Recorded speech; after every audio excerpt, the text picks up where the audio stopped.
Welcome back to our next module. We talk about the war for talent, what it takes to be able to develop a sustainable leadership pipeline. That leads to the framework for developing future leaders.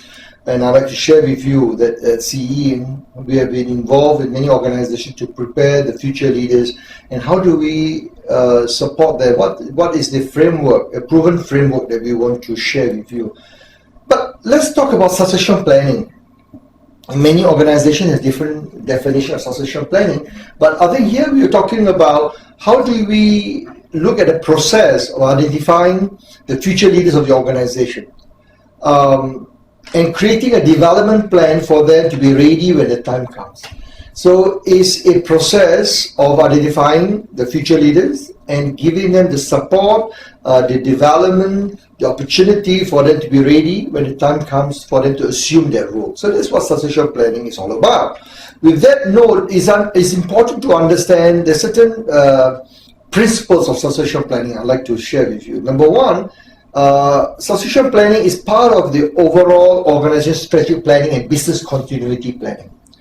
So as a board member, I work with organization to look at how do you ensure sustainability. Even in my own organization over the years, I always believe that we need to ensure the leaders are ready to assume the role when the need arises. So succession planning is key part of an organization strategic planning, or BCP, business continuity planning.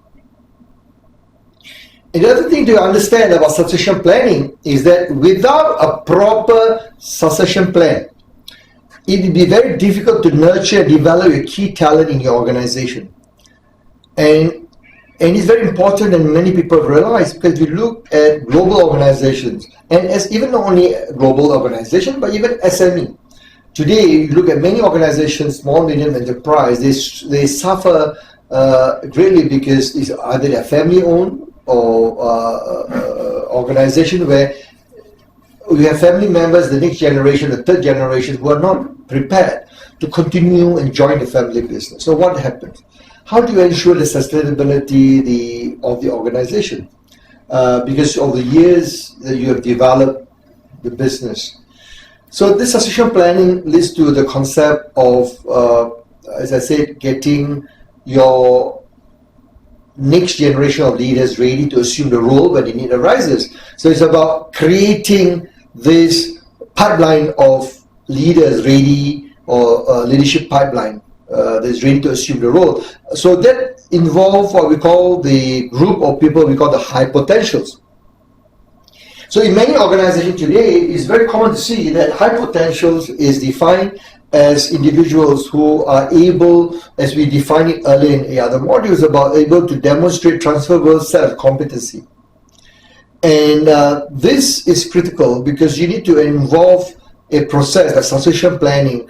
Who are these people? How do you evaluate their skills, their ability, and preparing them for advancement into those what we call the mission critical position, which are key to the success of the organization of the future.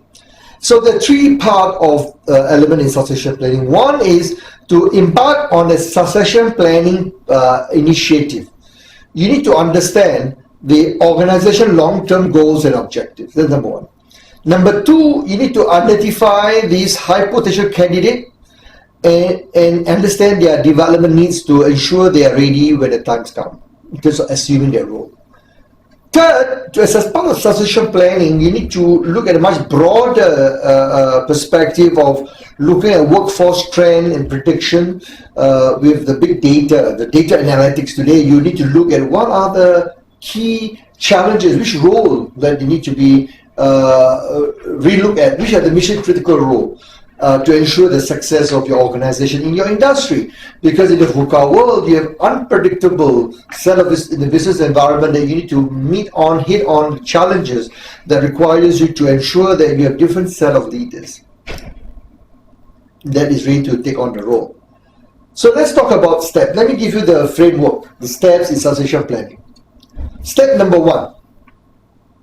You need to clearly establish what are the current or the present and the future leadership roles that's critical to your organization. Current and future leadership role or mission critical role. Second, identify and select the key employees within the organization that is deemed to be high potentials, or what we call the talent. And again, if you need to know more about this, refer to our modules on talent management. We talk about the war for talent, how to identify talent. What do you mean by talent? Third is to evaluate the strength, the weaknesses, and the readiness in this candidate to assume the role. So it's not enough just to identify who they are. You need to assess the transition readiness. When the time comes, are they ready to assume their role?